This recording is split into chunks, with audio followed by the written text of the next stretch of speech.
Welcome to The Vinyl Guide, the podcast for record collectors and music nerds. Here's your host, the biggest record nerd of them all, Nate Goyer.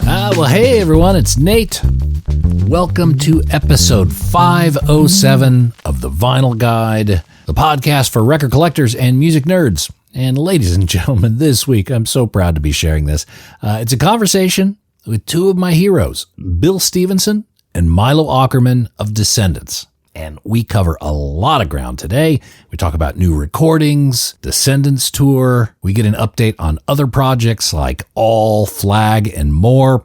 But a huge focus is going to be on the official band-sanctioned reissues of the Descendents catalog. Starting today with Milo Goes to College, vinyl is available for pre-order at orgmusic.com. And something super cool for vinyl collectors, there is an extremely limited punk note version of Milo Goes to College, which has bespoke artwork and design from John Yates at Steelworks. I love these things. The punk note records use the design aesthetics that make it look like a 1960s Blue Note record.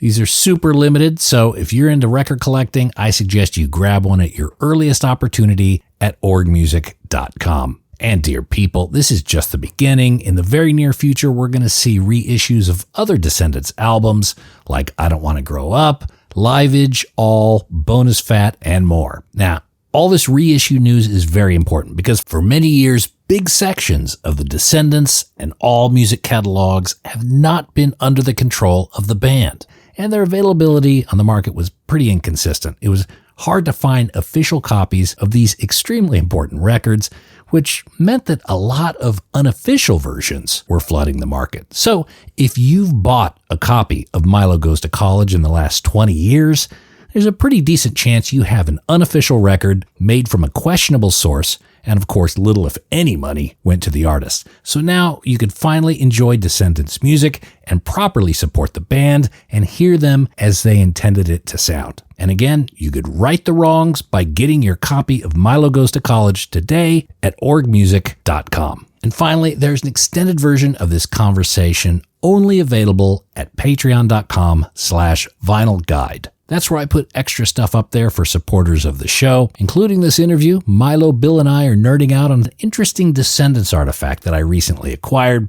So please, if you don't already, consider becoming a supporter of this show at patreon.com/vinylguide. You get extra stuff, you get high-resolution audio, and you help keep this show going. And that's not nothing. So head up there now, patreon.com/vinylguide, and we appreciate the support.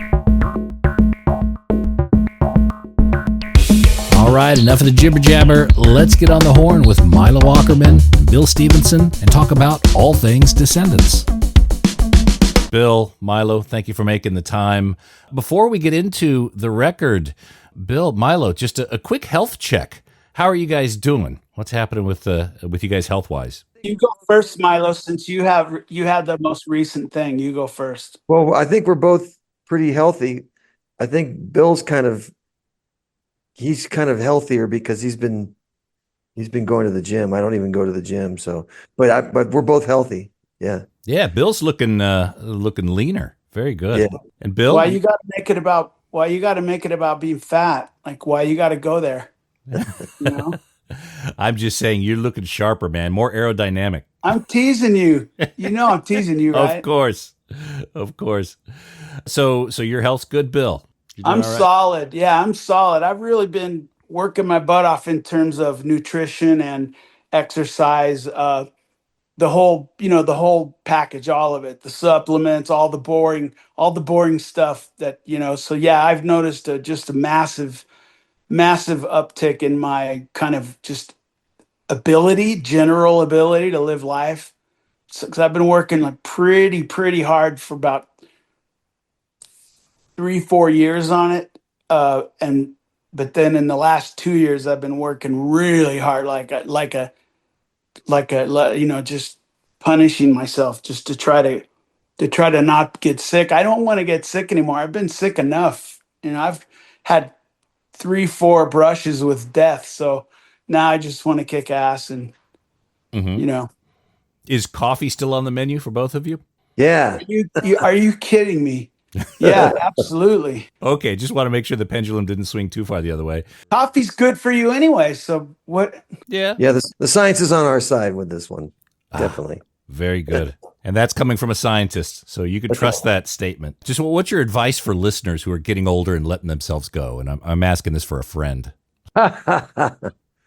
Oh, Bill, you can answer, or should I I don't. answer? Well, I don't really know because each person's kind of has their own little battle to you know everybody's life's different. People have different goals in life and different health possibilities, and so I think people should just do whatever they want. I just decided I wanted to focus on kind of what I stole this from a book I read, but I'm kind of doing the centenarian Olympics. So I'm trying to be able to live to 100 and to not have my kids like changing my depends. So Right. I'm a lot of the exercises I'm doing are simply to be able to take care of myself into my old age. Mm. Yeah, this book I read had this whole chapter called The Centenarian Olympics. What I would say to people is that you want to be able to enjoy yourself as you get older. I mean, you ought to be able to enjoy yourself even more when you get older because you're not having to freaking work. But in order to enjoy yourself, you got to be in good health. I think the thing is what we do with our music is that the only reason we're doing it is because we have so much fun doing it. It would stop being fun if I wasn't healthy. I'll tell you that much. I mean, a lot of times bands break up because some person just, I can't do it anymore. Well, that's why we're staying healthy, just so Mhm. we can keep doing it, basically. Yeah, and you feel a big difference in your performance before and after your heart incident. Well, I actually felt like I had lost a little wind. And there may be no science behind it, but I felt like once they put a stent in there, and once I got back and started kind of getting back into a good state of health, I felt like I had more wind. And as a singer, that's really important. So yeah, I do feel like I turned the corner on that, and well, dodged a bullet because I didn't die, but turned the corner and really worked on my health after that. And it's yeah, it definitely helped out, on stage for sure. Oh, Yeah, oh, but I have to interrupt. I mean, to be clear, Milo's always been the healthiest of the four of us. Milo's been a runner his whole life. He was in cross country in high school. He played hockey as a kid. He's always been the most active, the most athletic, going on the bike ride, going on the walk, going running, down in the treadmill in the basement. So his that heart attack was like Blip, really yeah, weird because yeah. if you would have looked up Googled which descendant is not going to have a heart attack, it would have been Milo. He's always been really healthy, so that came as a big shock to all of us. Except that I had the family history, so Yeah, but I think we can't. all do. I mean, I do. Yeah, it's hard to beat the genetics. It's well, it's great to hear you guys are doing well and looking towards that centenary of the 100-year mark, and I hope The centenarian. centenarian decathlon. Yeah. Very good. Well, I look forward to seeing you guys on in festivals in 2050. So enough looking forward. Let's look back. Milo Goes to College, the reissue. This has been a long time coming. What's the story of this reissue series? The short story is we we regained the rights back to a lot of our back catalog, specifically all the stuff that had been released on SST originally. So we're just re-releasing them now. Now that we have the rights to them. That's really it. Okay. All right. Now, in this series, we're starting with Milo Goes to College, but the rest of the Descendents catalog will be coming in the relatively near future? Yeah, all the ones that were on SST. Bonus Fat, Milo Goes to College, I Don't Want to Grow Up, Enjoy, Descendants All, Liveage, Hallraker. Okay. All of them coming. Yeah, I think they're going to be coming down the pike, maybe, kind of at a brisk pace. Now, let me ask you, is the phrase coming down the pike or coming down the pipe? I've heard both. Well, the pike is road. a short for like a turnpike or just like a pathway, but the pipe also coming down the pipe, I think probably one of them is the correct way, but I don't think either of them are errant. What about this one? What about chomping at the bit versus champing at the bit? I think it's definitely chomping. What's champing? Well, so look it up and get back to me. I will. I'll have my people call yours. I think what it is the Brits came up with it and they said like chomping, uh, like chomping, but with an A. Oh, okay. And then we turned that into chomping, like biting. But I don't know. I think Look it up. It's chomping because it's a horse that's chomping at the bit because it's the bit. I would think I so. spent my whole life thinking it was chomping with an O. Yeah. Wow. I spent my whole life thinking that. So Okay. let's go with that. Let's go with that. That's a life well spent, Bill. I like it on Sonny and Philly, and then Charlie will go, yeah, let's go with your thing. But he knows their thing's right and his thing's wrong. But he goes, yeah, we'll do your thing. Charlie's the best. So in these reissues, is there any changes, any alterations?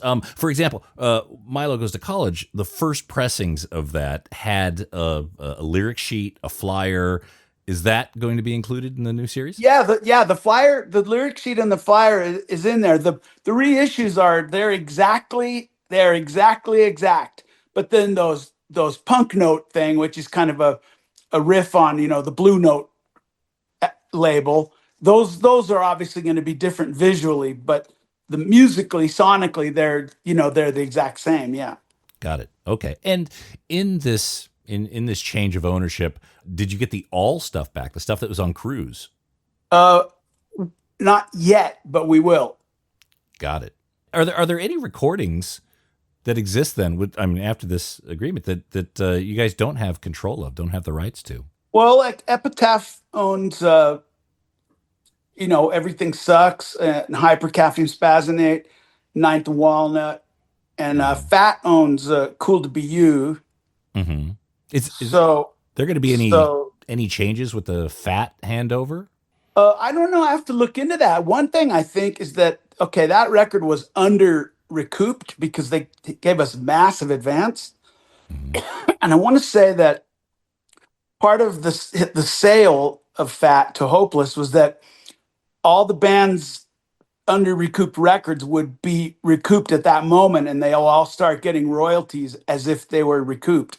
So I think that's going to work out to our advantage. We're going to start getting royalties on an otherwise unrecouped album. All right. I haven't read the fine print, but that's the scuttlebutt I'm hearing. Right. Which would be tremendous in our case because the advance was massive, so it was massively under recouped. Okay. All right. Thinking back in the day, what was the band's experience? Because this album was recorded with New Alliance. New Alliance was the original issuer of the record. In 1987, I think, New Alliance, that catalog was handed over to SST. What was your experience during that? I mean, none. We were all like best friends, all like sleeping on the same floor, the same practice rooms together. It wasn't such a, it wasn't a businessy thing. It was like, oh, instead of, we're not dealing with Mike Watt now, we're dealing with Carducci. Okay, fine. Right. Same. Mm-hmm. And were you around for much of this, Milo? I know you had gone off to college. Well, I mean, I was in the know about, when SST, got purchased, New Alliance, that kind of thing. I guess I was still in the band at that point. So yeah. But like Bill said, it was just kind of like, oh yeah. I mean, Watt and Ginn, their history goes way back anyway. So it was just kind of like a seamless of an exchange, basically. Yeah. As far as I could tell from the outside, but yeah. The South Bay punk scene was a really, really tight community. I mean, I can't think of a more tighter community. So yeah, it was all just kind of at that point, kind of handshake deals among friends. Mm-hmm. With this new reissue series, regaining the rights, were there any tapes? Were there any master tapes or multi-track tapes or anything like that existing from the day that was part of this handover? That might be beyond the scope of this conversation. Okay. Okay. I, Well, like one of the people that would be involved in such conversation is pretty trigger happy when it comes to being litigious. So mm, I don't want to speak, you know, about that. Yeah. And I don't want anyone to get in trouble. And I understand this is a landmine of potential drama. Yeah, and there hasn't been any drama, so let's keep it that way. Okay. All right. So there may or may not have been a master tape involved at all.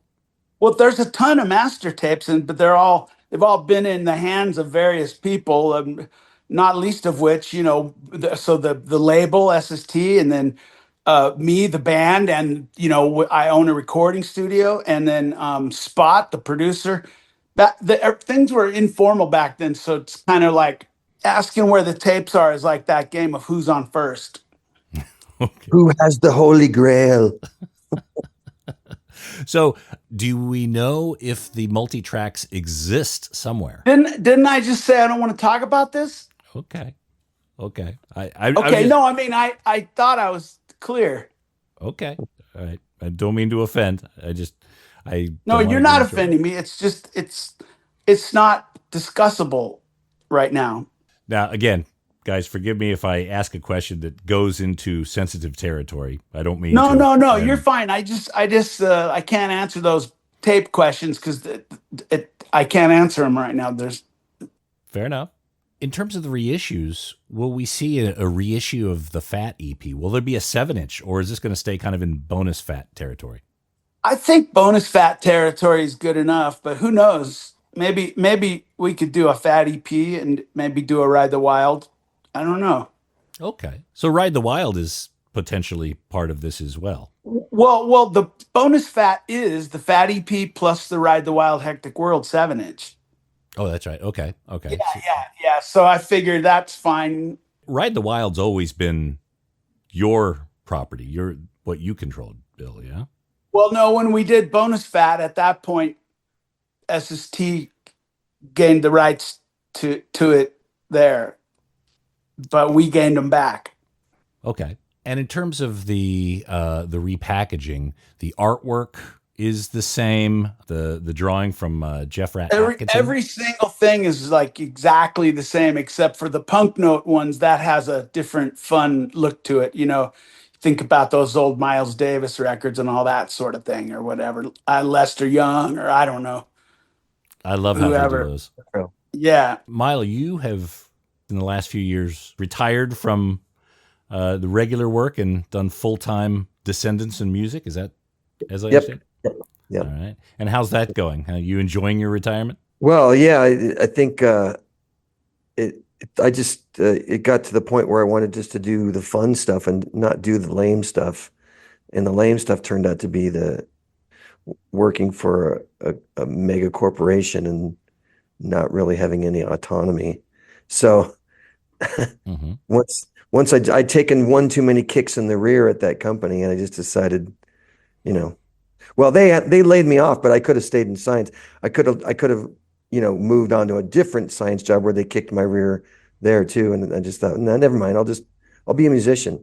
It's time for me to actually, have a career as a musician. So that was in 2016. Yeah.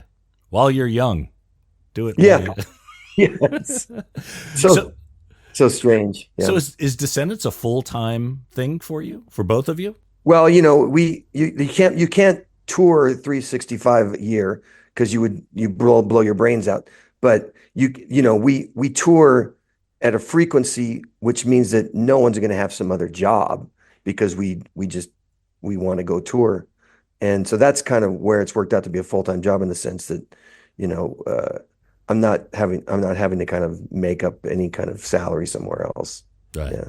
Okay. It's full time, but it is inherently seasonal. So, last year we played around 90 shows. So that's commensurate with what we used to play when we were young. But this year I think it'll end up being more like 70, 65, which that 90 was a little bit, that was a lot last year. We were really going and going and going. I think I like 70 better than 90 as far as like total shows in 1 year. Mm-hmm. And Bill, does Blasting Room and other non-Descendents things take a lot of your time still, or is Descendents a primary focus? Well, at the point when Milo kind of took the leap to make it his main focus, I I moved it back to the front of the line, which is where it really always had been. But there was maybe a 8 or 10 year period where the production work was maybe in the front of the line, kind of out of necessity though, because all we get paid like $300 a show or something, and it's like I can't. I have kids, Right. so I started doing just a tremendous amount of engineering and producing because I could actually. Well, there was two things. One is I didn't want to be an absentee parent, so when I had kids, I also made a conscious decision to like try to stay home a little more and be with my kids during their formative years. But also all just couldn't support us, but Descendants can. So I'm not producing as many records. I produce like a handful of records each year, and I mix another different handful of records each year, and that's I like it that way. Like my ideal thing is where I'm splitting my time between drumming, songwriting, and engineering and producing, where I'm splitting my time between all those. That would be my ideal thing. But I've always had this problem with the songwriting where it's just really, really slow for me to finish songs or for me to show them to people. I don't know what you call it. They have terms for this stuff where you could say, well, I'm a perfectionist, but that's bullshit. Everybody is a perfectionist and everybody wants to do a good job. Or, well, I have imposter syndrome, like it's never good enough. I don't know what it is, but it's just like a lot of times when I'll finish a song and I'll go, well, what would Cole Porter think of this? What would whoever Fuck think of Cole it? Porter. No, I'm just kidding. What would Paul Westerberg think of it? Okay, how about that? And so then I get hung up, and that's always been a problem for me. It's like I hold myself to higher standards than I'm capable of producing. How about that? Porter would say, Cole Porter would say, "What is this noise you play me here that you call music?" So you probably have dozens, maybe hundreds of songs or ideas that are almost done, or Me, yeah, me, yeah. me personally, there's like maybe 75 things that are like things that I think they're interesting enough to be a thing, but sometimes it's just a chorus, or sometimes it's just like a strong riff and a verse, or sometimes it's a verse and a chorus, but not a bridge or an intro, or sometimes it's a whole complete song but that like Luna should be playing and not Descendants, Mm. or it's a whole complete song that some other band should be playing and not Descendants. I like the older I get, I write a lot of like big lumbering halftime riffs, almost like the kind of thing that Rise Against will have a fast song, but then when they go into the chorus, it'll be a big lumbering halftime chorus. I write a lot of stuff in halftime, even though I'm not a good drummer at halftime. So I mean, I can't even play drums on them. I write them on guitar and bass and sing them with the click, and then I try to play drums over them, and I'm like, nope, wrong guy. Need Bill Ward. Bill Ward needs to play on this, not me. So how close are we to hearing some new Descendants songs? We have to put a record out next year. I'm going to blow my brains out. That's it. So we'll make it happen. 2026. That's Yeah, we have to, or I'm going to shoot myself. Those guys are all going to kill me too, because they all have we already have like 25 songs recorded, but it's all those guys' ones. Well, not Carl either. He's got to pitch in, but I know he's got songs too. But yeah, all right. So a lot of these are already recorded. Yeah. Okay. Yeah. Everyone else's is recorded, but Bill, you're still kind of crafting yours. Well, not Carl's too. not Okay. Carl's too. All right. Stefan and I wrote some songs together. Like he wrote the musics and I'd come in and like write lyrics for his songs, for his musics. And that was like a real fun thing, experiment for me to just be like, oh, cool, here's this great, because Stefan writes this great music, and I just have to kind of flesh it out with lyrics. We did about You did that a lot on all Descendants all, and all also on Enjoy too. Enjoy. Yeah. You wrote Yeah. lyrics for stuff that either Yeah, but Doug or I I wrote music yeah, for. because we'd gotten away from that, or at least we got away from it maybe on, the last Everything Sucks and Cool to Be You, just because of, I was kind of like inserting myself into a preformed equation basically for those. But I mean, I think though that's when I feel like most fulfilled, is when we can write a song that we, do as a team, or if not a team, at least as a duo, like people that collaborate together and write music. And so the songs I did with Stefan I really enjoyed those. And then Stefan wrote his own songs with lyrics because he can write a lyric. And then I wrote my own songs with lyrics. So between all that, we have like, yeah, like Bill said, like 25 songs that we tracked. But that's just kind of sitting there waiting for the other two members. Because, the Descendants never have operated as anything other than four dudes who are putting everything out there, as four dudes creatively.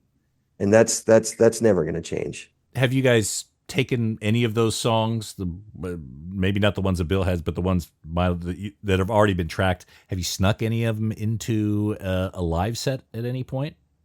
We actually haven't yet for whatever reason.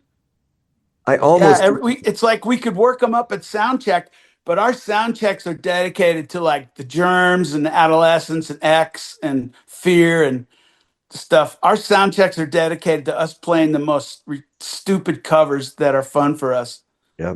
It's so funny what the stuff we play at sound check. So remember that uke show I did, Bill? I almost snuck in one of Stefan's and my songs into that uke show just because I really like playing on uke. You're But talking about In the Way, yeah, because In the Way is the one you like the most from yeah. that, I think. And that's Yeah. the one that I like to play. Yeah, for sure. So hopefully that one can see the light of day someday. How can a civilian like myself be able to hear some of these covers? I'd love We'll to hear put what you it guys are doing. we do them at sound check. It's so funny. We don't do them. We just do them for us. I think it's a way of sanitizing the stage, because like sometimes now we play in these big venues, and we're up there, and at least I'm up there, and I'm like, wait, this feels weird. Like, remember when that corporation bought Wayne's World and they were all weirded out by it? Yeah. I get weirded out, and one way that I can sanitize the stage is if we play really trashy covers for a while. It somehow it removes all the pomp and circumstance from the stage, and it just feels like we're in our garage. The We're way trying to what we're doing is christening the stage with punk rock, basically, at that point. Yeah. yeah, making it less formal, less of like the yeah. I can't get it out of my head. Our band is just supposed to be in a little carpeted room. That's I'll never not see our band like that ever. So it's you feel a little displaced being alongside But beer we can do it advertisements like we play the one song. Milo, who does Cowboy and Indian Scene? I can't remember. That's your and Stefan's thing. Is it the Slivers or the Plebes or It's not Artless Entanglements. No, no, that's Spot. oh, okay. I mean, we play covers by stuff that we don't even know the name of the bands. Yeah.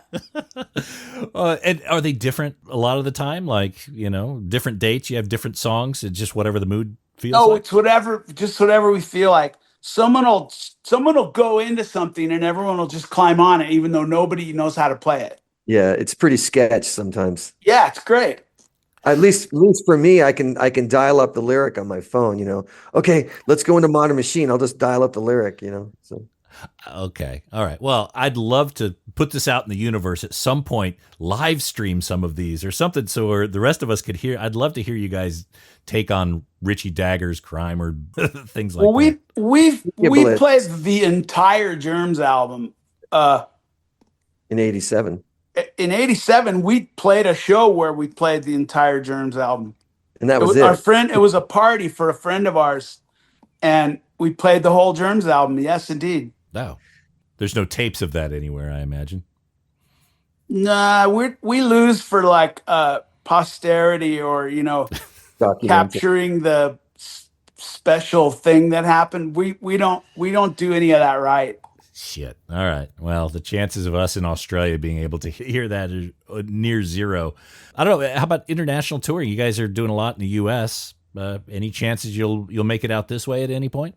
Yeah, I bet you. I bet you it'll be after the record though. So last time we were down there, it was super cool. Yeah. Good crowds here. They love you.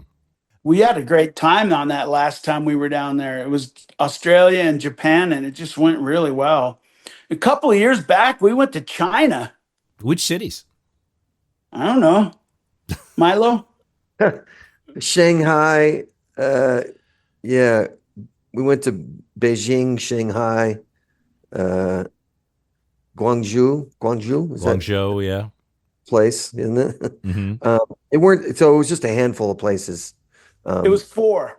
Were there Yeah. big crowds? Did they know the music? Oh, yeah.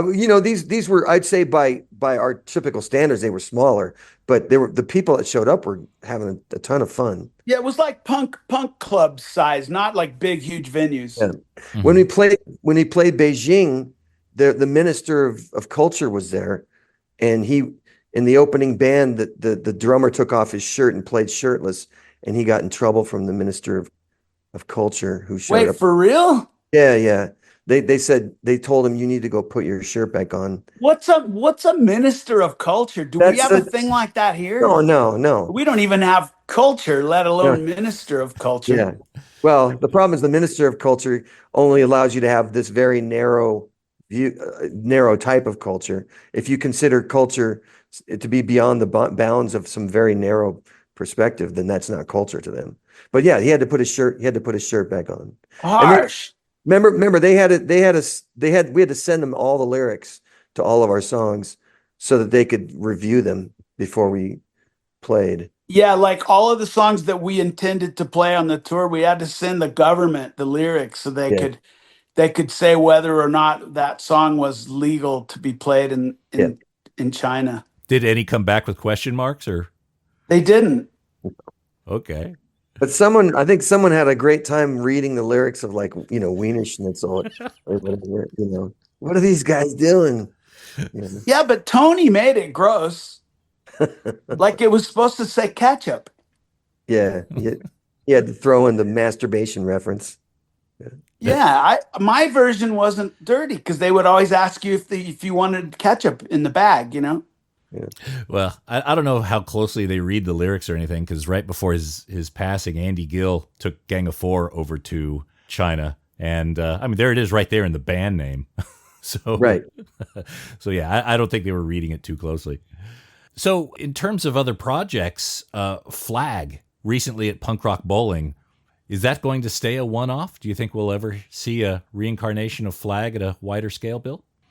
I expect kind of more isolated things, maybe do a weekend or do a festival, that kind of thing.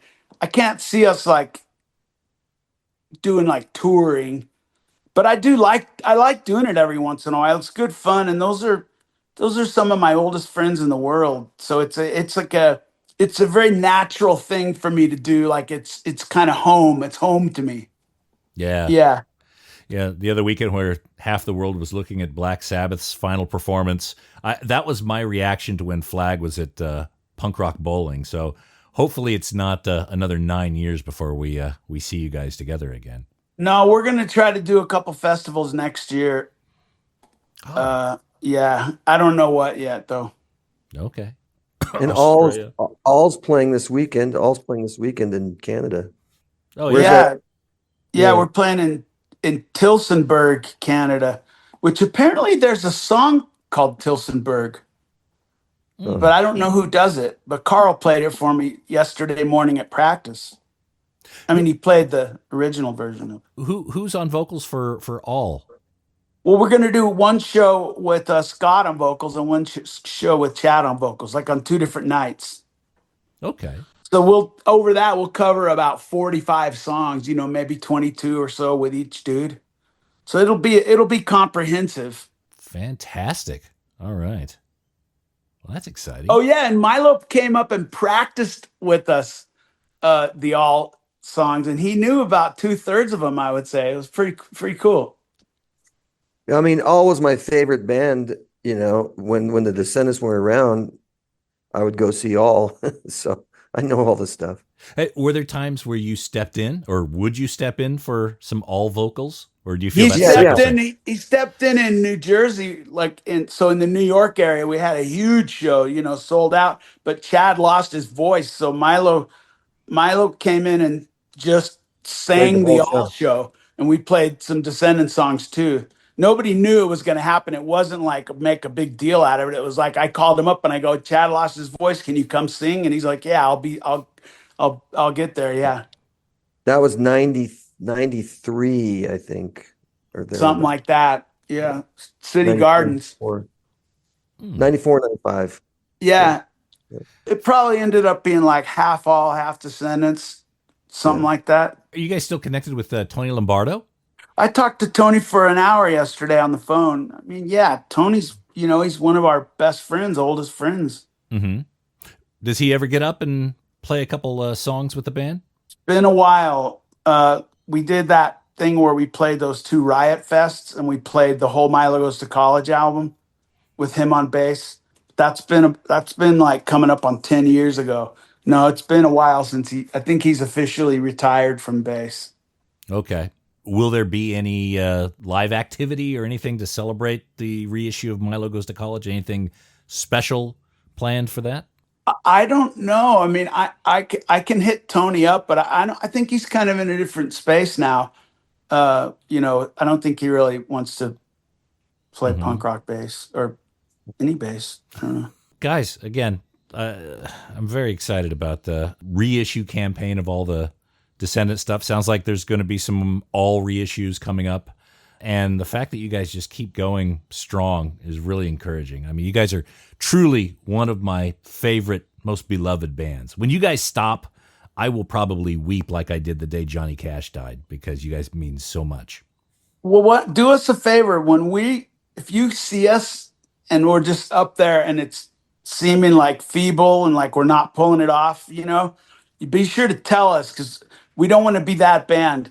Like I want to be better now than I've ever been before. So that's a big reason why I stay motivated to stay strong, is just so that I don't suck on drums. Do you feel yourself slowing down on drums? I mean, it's quite physical. I combat it with just unmentionable amounts of coffee that you shouldn't even be spoken aloud. Milo can tell you. I mean, it's. I'm not joking. Yeah, it's no joke. It's no joke. I mean, yeah.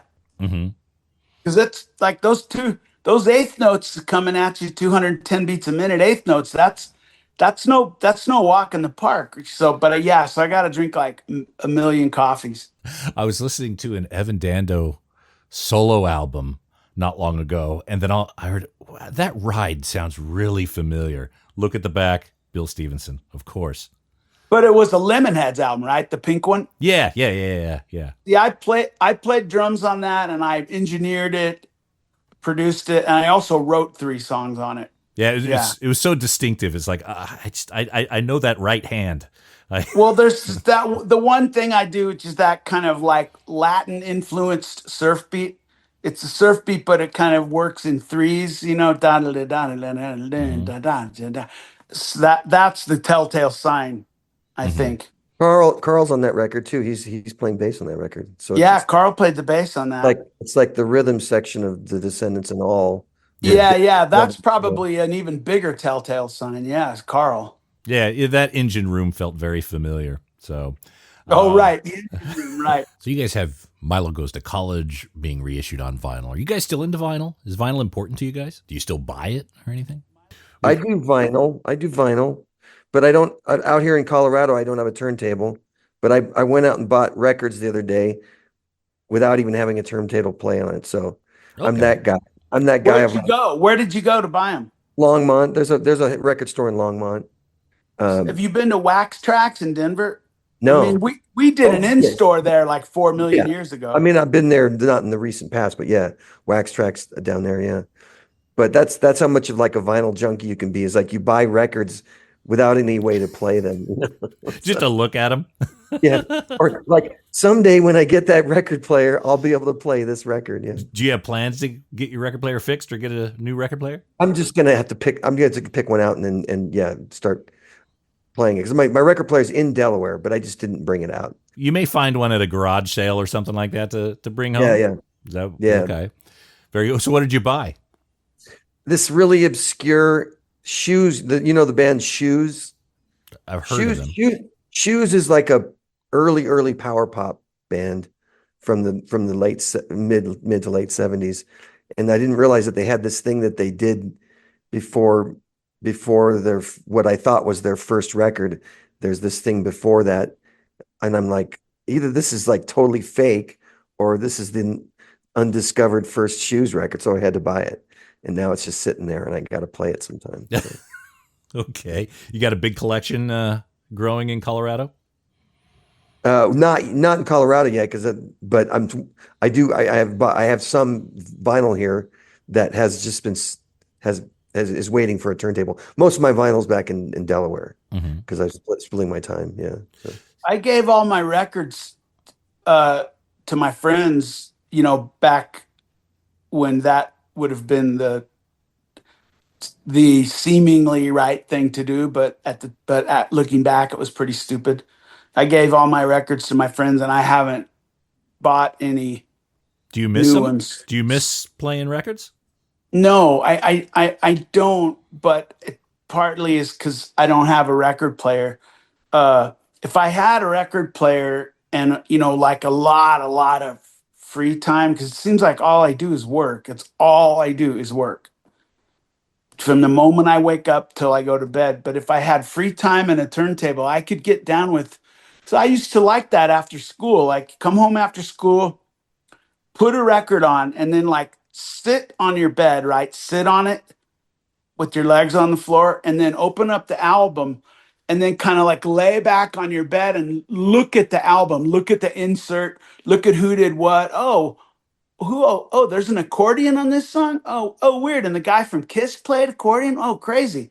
I used to like to do that, but I don't like it enough to, to forfeit the convenience of just having like 90,000 million songs at one tap of my finger away. Yeah. For Like, I me, think they both really have a good yeah, purpose. I think for me, when I'm on tour, I really like just seeing what's the local record store. It becomes a diversion, like I could go to the museum there's all these different activities that you do with your downtime. And one of mine is to check out the local record store if it exists. And if it does exist, then you kind of celebrate a little mini victory because shouldn't record stores still exist, And so I go in and I'll buy a record or two, and then I feel like, like it's just my way. It's my way of just kind of still being able to kind of support the vinyl music industry or whatever, just having a way of killing some time while I'm on tour, and then hopefully I don't plop down hundreds of dollars. I just do it as a way of just kind of, it's that activity, just going to the music store and thumbing through the bins and just, you find something that you wouldn't have expected or something that you couldn't. Man, you remember how stoked we would get. I don't know if you were this way too, but to go to Zed Records was Mhm. like a big thing. It was a whole trek. Yeah. It was a field trip, and it was like Yeah. Oh Pilgrimage. man, what do they have? What do they have? It's like you just bought whatever they had that was new because it was Yeah, and a lot of 45s, a lot of just a little lot of 45s. yeah, Yeah. Yeah. stuff you couldn't get anywhere else. I always So like being in when you find a local record shop, it's in the neighborhood of a lot of other cool stuff too. Like there's a good burrito place, there's a good coffee spot. You know, a lot of those businesses tend to kind of be in a same geographic area, same neighborhood. Yeah, that's way true. Like there's that one little neighborhood in Minneapolis where there was that great record store and a great like vegetarian restaurant, and it was like everything a guy could want on tour was right there in that one little block. yeah, I don't know where well, that was. it was walking distance from First Avenue for sure. No, I'm talking No, about a whole different thing. oh, It's not a the whole one. different area. All right. I don't know how to explain how to get there. So you're still kind of getting some records here or there, Milo. Is there any sort of records you're looking for? Any holy grails or something you'd love to own that you don't right now? I mean, I always look for the last records, but they're hard to find, I mean, and the thing is, you can, some of that last stuff you can just get online. But I just, if I were to ever come across the last record, I would just, eat it. It would eat it up, you know. You'd have to buy it out of principle, you know. Yeah, just buy it on principle. Yeah, but if I come across anything LA punk related, I end up buying it. Even if like, I could just easily just listen to it on Spotify. It's like, no, some of the stuff too I had when I was younger. I had vinyl of it when I was younger, and it just like disappeared.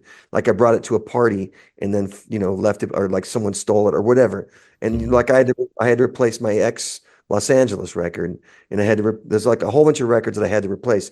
The TS, and some of those records too. Like when I would listen to them, I remembered listening to them growing up and realizing, well, after the fact, many years later, realizing I don't own that record. That was Jeff's record, or that was Roger's record. That was not one that I owned. So then if I see it now, it's like, no, I want to own that record. I was always borrowing it from somebody else, So a lot of it's that, just kind of like fleshing out my collection, because it was probably 90% of the music I listened to back then, I just would listen to at someone else's house. And it's like, so I have these like certain LA punk records. I can put those on and know exactly where I was when I was listening to them. And it wasn't in my room, in my basement or whatever. It was over at Jeff's house, or it was over at Roger's house, or it was over at Bill's house. First time I heard Husker Du in a Free Land was in Bill's bedroom. So if I ever come across, wait, is that true? Yeah. You had Husker Du in a Free Land. That was probably the first Husker Du I heard was in a Free Land. Whoa, crazy. Yeah, in your bedroom. And I think I still have Trevor Dorline's Police album. I borrowed it and I just kept it.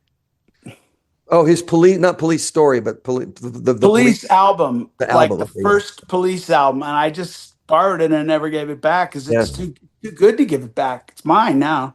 Yeah. That's the one record I'm you sure have. Either he doesn't know or he doesn't miss it. No, he knows. Every time I see him. Yeah. Even friends of his will ask me about it. It's like, okay, I'll get away. I'm not giving it back. Yeah. So, all right, gentlemen. Well, again, it's an absolute pleasure spending time with you. Congrats on the upcoming reissues.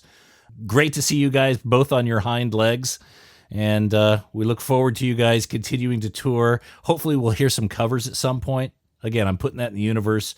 Maybe you guys will share some of that glimpse into those sound checks. Again, thanks for your time, and hopefully we'll see you down under at some point. Otherwise, you're going to make me get on a plane to see you guys in North America, which is not out of the question. All right. Yeah, thanks. See you guys. All right, see you.